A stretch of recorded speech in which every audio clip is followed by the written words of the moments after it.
नमस्कार मैत्रिणींनो, आज आपण बघणार आहोत गोड लापसी। त्यासाठी लागणारे साहित्य 1 कप सोजी, 1 वाटी गूळ, सुंठ, वेलची पूड, काजू, बदाम आणि तूप। एका कढईत 3-4 चमचे तूप टाकून घ्यावे। तूप गरम झाल्यानंतर त्यामध्ये सोजी टाकून घ्यावी।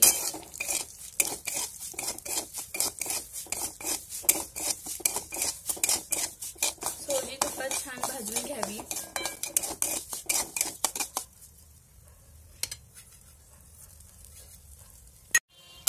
सोजी लाल झाल्यानंतर त्यामध्ये गरम पाणी टाकून घ्यावे।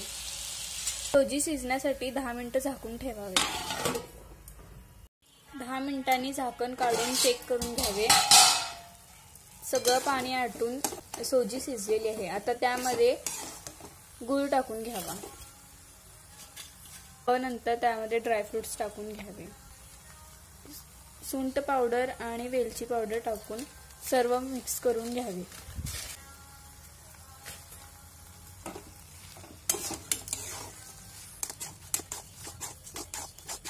मिक्स करून झाल्यानंतर परत 5-10 मिनिटांसाठी झाकून ठेवावे।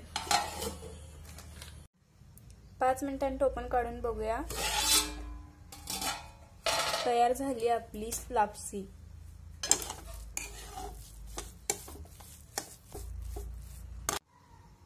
व्हिडिओ आवडला असेल तर लाईक आणि चॅनलला सबस्क्राईब करा। थँक्यू।